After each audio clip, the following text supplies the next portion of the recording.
În primul rând, am menționat faptul că Zingan nu a avut parte de o procedură echitabilă.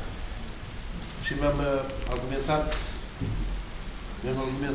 aceste concluzii ale mele în baza hotărârii Curții Europene Popovici contra Republicii Moldova, Grădinar contra Republicii Moldova și Nevolat contra Republicii Moldova, precum și în baza jurisprudenței Plenului Curții Superior de Justiție a Republicii Moldova, referitor la procedură de examinare a cauzei în apel. În afară de aceasta, în altă instanță, eu am argumentat recursul în anulare și în baza hotărârii Curții Europene în cauza Grădinar contra Republicii Moldova din următoare procedurete.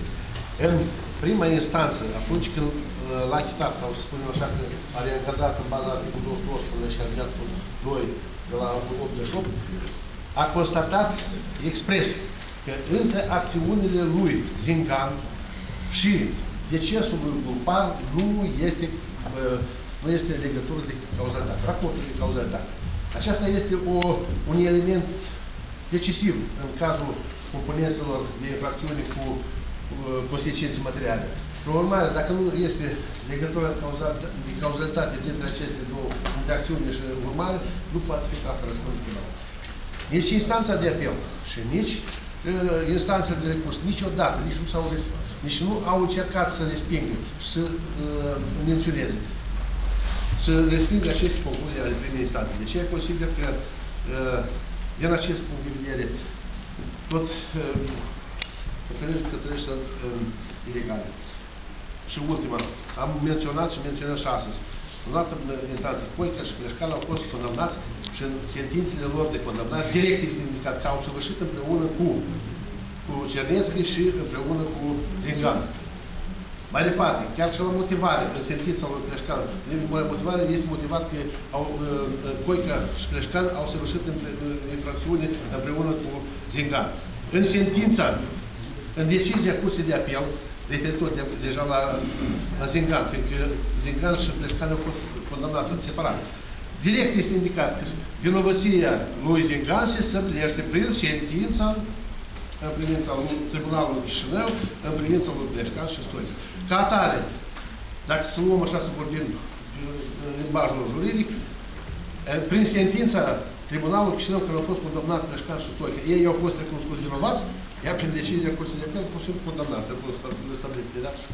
Deci ei consider și din acest punct de vedere este o încălcare flagrantă a prezumției nevinovăției și totodată este, la prezumția nevinovăției este un aspect esențial a dreptului la proces echitabil. Pentru că și din aceste considerente susțin în totul recursul. В самой драке принимало более 15 человек. И с самого момента, как только началась драка, он говорит о том, что ему из газового баллончика брызнули в лицо. Поэтому никакого насилия по отношению к другим лицам он не мог предпринимать, и поэтому он считает, что те телесные повреждения, которые были нанесены потерпевшему, он не наносил. Просто он физически их не мог наносить, так как ему уже была причинена травма.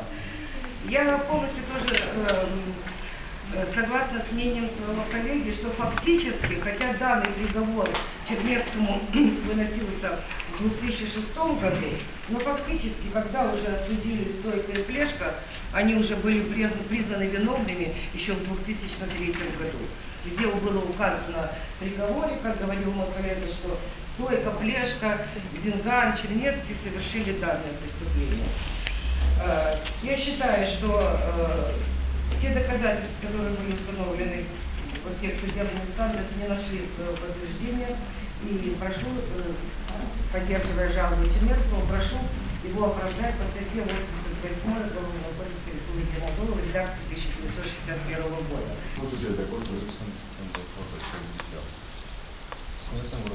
Dacă în țara aceasta cu SND așa răspuns la întrebare, a fost omor făcut, a murit persoană, corect? Și nu cu o tравма mică și așa mai departe. Если можно, я на русском буду разговаривать. Просто с человека сделали отбивную. Вы знаете, что это такое отбивная? Все кости, в голове были кровотечения, печень, почки, все просто-напросто потрескались, над человеком и издевались. И еще мы 10 лет бегаем, как потерпевшие, и слушаем высказывания адвокатов. Это понятно, что это их не работа, но честно смешно, что они говорят. Очень смешно, что они говорят. Я бы не пожелал никому в этом зале. Тут присутствует мой отец. У вас, наверное, есть у всех дети. Я не дай Бог, чтобы ваш ребенок узнал или почувствовал, или увидел своими глазами, что ваш отец может вот-вот погибнуть. Не дай Бог. Нам просто, все, которые присутствуют с нашей стороны, просто всем очень сильно повезло, что мы сегодня сидим в этом зале. И я просто вас хочу попросить, чтобы вы были предусмотрительны и приняли правильное решение. Потому что 13 лет и 18, или сколько-то, я считаю, что это мало. Эти люди сделали очень много плохого. Не только нам. Вы зайдите в любое село в Приднестровье, в Григорьопольском районе, и спросите, кто этот человек? Койка, Чернецкий и так далее. Вам все скажут, кто они такие. Что Койка был положенцем, что Чернецкий был замом, и они очень много всего. Они даже до такой степени в последнее время опустились. Мы все знаем, что такое было в 90-е годы. Они до такой степени опустились, что люди в селах, кто держали скот, кто держали по одной корове, даже те платили по 300-500 лей в месяц. Это что такое? Кому? Им, к этой группировке. Это вы считаете, что нормально или правильно? И еще по нескольким дел, они в Григорьопольском районе, если их отпустят отсюда, или сколько они должны вот тут просидеть, их сразу заберут туда, потому что они там сделали и натворили очень много. И в том числе Зинган. В том числе и Зинган. Я хочу открыть маленький секрет. Знаете, чем занимался Зинган? Он никогда в жизни не работал. Знаете, чем он занимался? Наши люди работают за границей, в Европе, там, в России, понятно. У многих родственники работают за границей.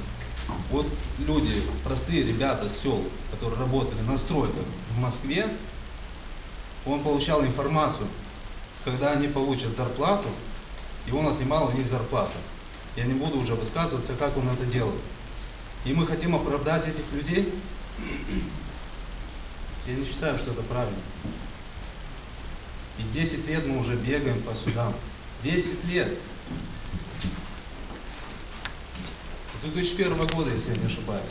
Просто уже столько лет прошло, и столько нервов, что уже, если что-то было не так, я просто извиняюсь. Все, спасибо.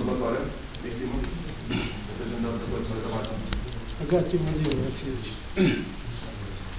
Є у вас в Ординській м'ясо, шановні люди, шкодіти.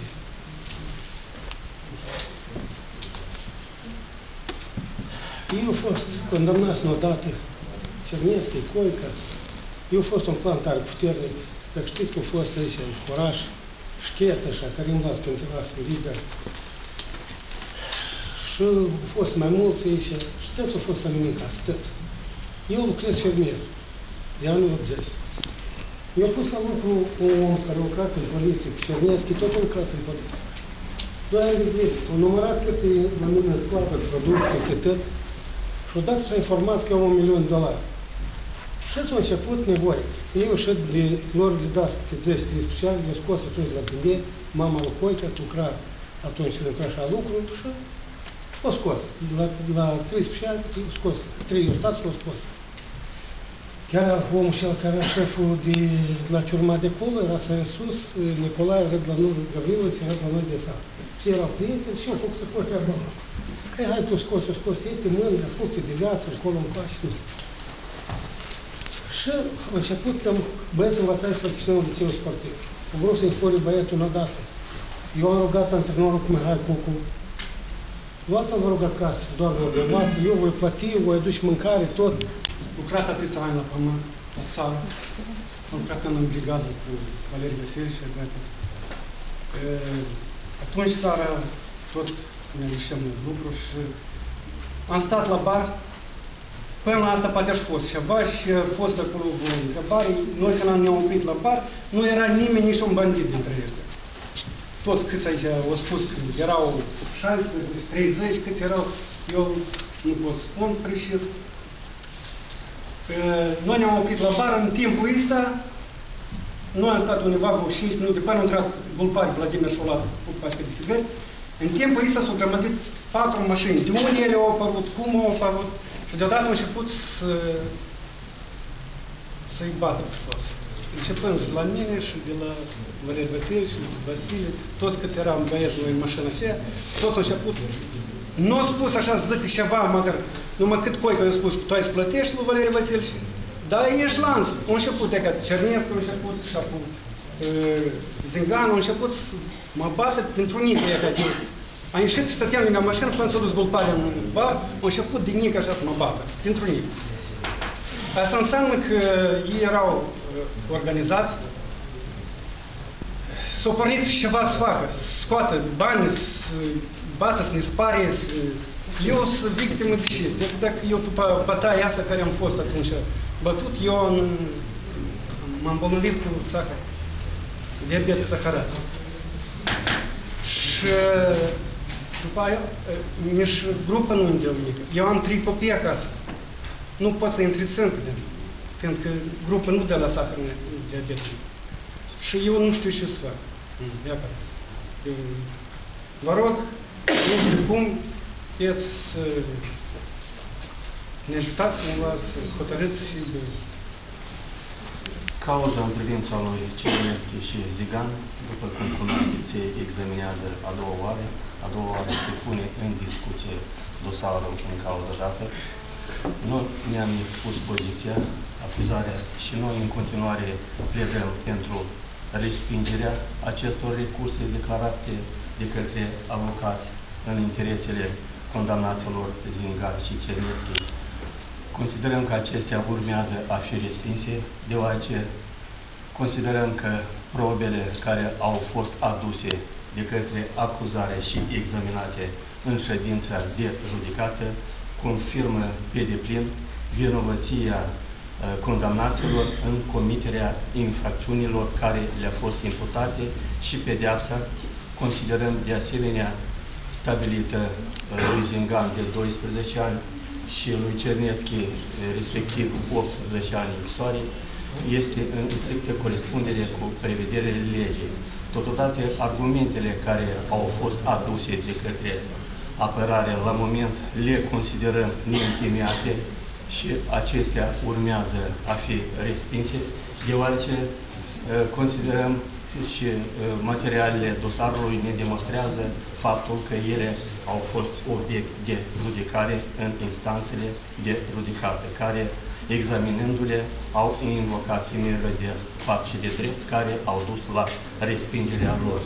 De aceea, încă o dată, solicităm respingerea cu menținerea hotărârii atacate. Ora 10. Plenul le-a oferit participatul dreptul la replică și după aceea va delibera asupra recursului în anulare. Totodată, plenul adoptă încheiere privind interzicerea în sala de ședință a persoanelor care grosolan încalcă ordine publică în sala de judecată. Este vorba despre doamna Zingan și a doua persoană care deci, poliția primește o indicație să nu are proces aici. Ședința declară închis.